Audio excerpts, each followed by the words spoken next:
Arthur Worcester was designated as second unit director, as usual, on the chase from Austria down to the lake. And of course he encounters the police car and the laser has to remove the wheels, and we have all those amusing incidents here. We're showing you all the material, including the semi-trailer parked across the road, just to give you some idea of what's involved.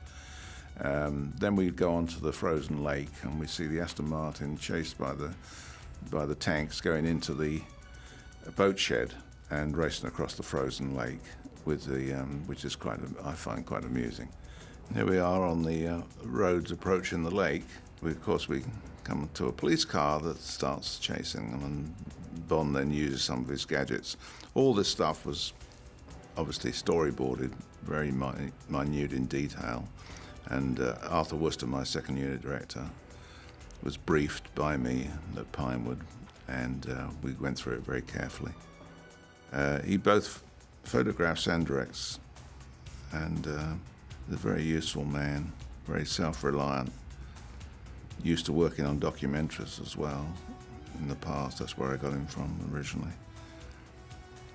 Involves a certain amount of special effects as well, which always complicates matter.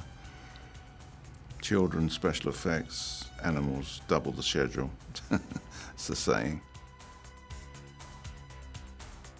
I suppose over many films, Arthur and I have developed quite a relationship in terms of thinking in one mind, if you like. He knows exactly the way I like things done.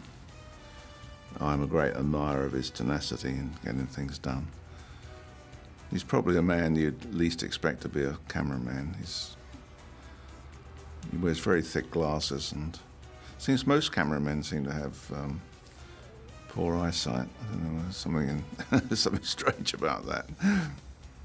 We were shooting this at Wiesendsee in Austria, and it's renowned for its cold winds, which freeze the ice on the lake,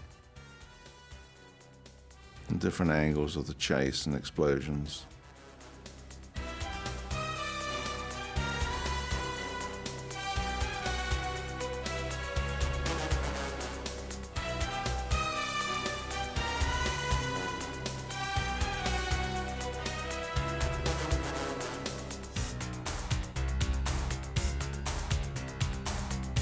Tanks have a slight advantage, I feel, on this surface.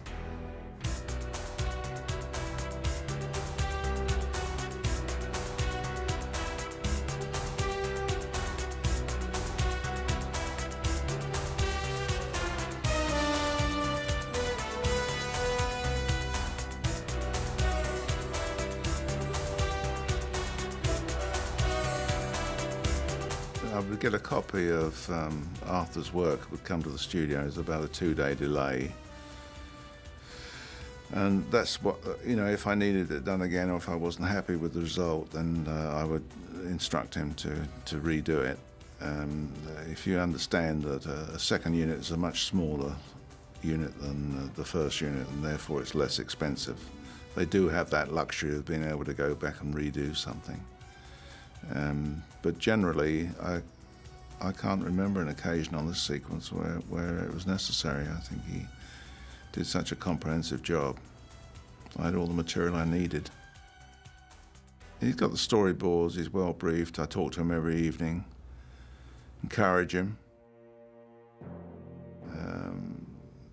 That's why it's so important to develop a good relationship with a second unit director, so you kind of no two people can think alike, but at least you've done it before. You've done 3 or 4 other films with him, and he knows your language, he understands what you're saying. This sequence was originally going to be an ice sailing sequence, and we found ourselves in Wiesendsee in Austria on a frozen lake which faced east and was frozen most of the winter. And unfortunately, we couldn't get the ice sailing boats there, and they were in Finland or somewhere. They're a bit fickle, these people. They only go where the ice is good. The ice is very unpredictable there, although they use it, for, as I say, for ice sailing. But there was an occasion where we nearly lost the Aston Martin. The ice cracked, and we started to lose it. Unfortunately, we slung a rope on it and managed to get it out very quickly. But there were areas of the lake which were unsound. We had some pretty heavy vehicles on there, I must say. The cutting the hole in the ice was a difficult scene to do. In this sequence, it was probably the most difficult. I think we finished up doing it on the Paddock tank in England. The actual circular cut and the car dropping in.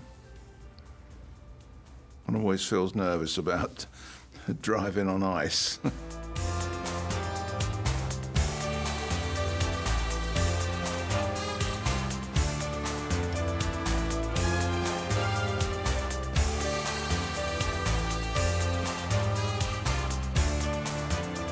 Got a good laugh in the cinema. I hope these guys had wetsuits on. I'm sure they did. Gives them a bit of flotation. You'd be a stuntman, eh? Yeah, that looks pretty good. See, as a second unit director, you have to take advantage of things that happen which are not planned for. And if something is spectacular and it happens, then you kind of make it fit back into the storyboard, if you follow me. You might do 2 or 3 extra shots in order to get back on track again. You can't get too far away from it because the film will get terribly long, but basically you have that freedom. He doesn't have to ring me and ask my permission. I think he just does it. And I would encourage that. I used to do that when I was a second unit director. And it all worked out okay for me. So.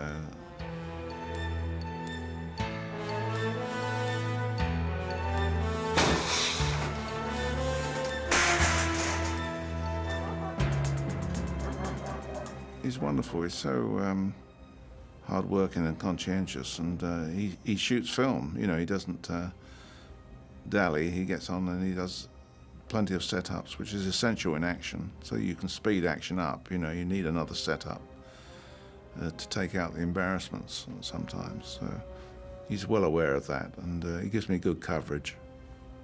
And I've got great faith in him, and I give him trust, and between us, it works very well.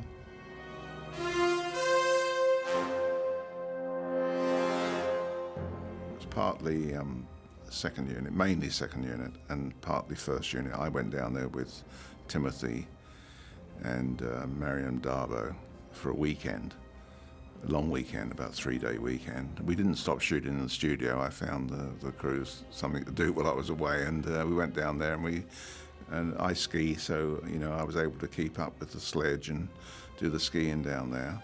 You know, we had a very successful shoot.